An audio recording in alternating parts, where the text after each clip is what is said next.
Assalamualaikum warahmatullahi wabarakatuh. Alhamdulillahirabbil alamin. Assalatu wassalamu ala asrofil anbiya'i wal mursalin wa ala alihi washabihi rasulillahi ajmain, amma ba'. Yang saya hormati Bapak Amiruddin SPDI MPDI selaku pengampu mata kuliah Filsafat Pendidikan. Nama saya Eva Nadila dari 4 PAI B1. Baiklah, saya tidak akan memperpanjang mukadimah. Adapun judul kali ini kita membahas tentang wacana filosofis pendidikan Islam dalam pemikiran para tokoh, di mana para tokoh itu ada Imam Al-Ghazali, Muhammad Abduh, Kiai Haji Hashim Asy'ari, dan yang terakhir Kiai Haji Ahmad Dahlan. Baiklah, di sini saya akan menjelaskan Imam Al-Ghazali. Menurut Imam Al-Ghazali itu menekankan pada pendidikan agama dan akhlak, karena menurutnya pengertian dan tujuan pendidikan Islam itu pendidikan yang berupaya dan bertujuan dalam proses pembentukan insan paripurna. Adapun dalam membuat sebuah kurikulum, Al-Ghazali memiliki dua kecenderungan. Yang pertama, kecenderungan terhadap agama, dan yang kedua, kecenderungan pragmatis. Adapun aspek pendidikan Islam menurut pemikiran Al-Ghazali ini meliputi pendidikan keimanan, akhlak, akal, sosial, dan jasmani. Menurutnya juga guru yang baik itu selain cerdas, yang sempurna akalnya, juga harus memiliki sifat-sifat terpuji. Adapun sifat yang harus dimiliki seorang murid yaitu rendah hati, mensucikan diri dari segala keburukan, taat dan istiqomah. Selanjutnya, di mana pendidikan bertujuan untuk mencerdaskan bangsa dan mengembangkan manusia Indonesia yang seutuhnya, yaitu manusia yang beriman dan bertakwa kepada Allah yang Maha Esa dan berbudi pekerti luhur, memiliki pengetahuan dan keterampilan kesehatan jasmani dan rohani, dan kepribadian yang menatap pada mandiri serta rasa tanggung jawab. Dan selanjutnya menurut Muhammad Abduh. Menurut Muhammad Abduh ini seorang pembaru pendidikan Islam. Pembaharuan yang dilakukan meliputi pertama, pembaruan pada tujuan pendidikan Islam dari statis menuju dinamis, dengan menekankan pada keseimbangan antara dua aspek. Yang pertama aspek kognitif, dan yang kedua aspek afektif. Melakukan pemburuan kurikulum dengan model integrated kurikulum dengan cara memasukkan pelajaran filsafat, mantik, ilmu pengetahuan, ilmu alam, dan ditambah dengan ilmu-ilmu agama. Hal ini tersebut merupakan proses edukasi secara profesional pendidikan keagamaan dan umum di sekolah-sekolah modern dan tradisional.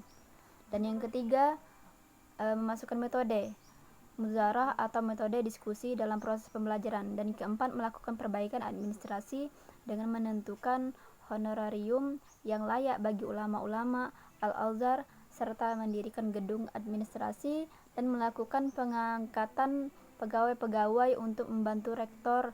Dan kelima, pendidikan wajib diberikan bagi wanita. Selanjutnya, Kiai Haji Ahmad Dahlan.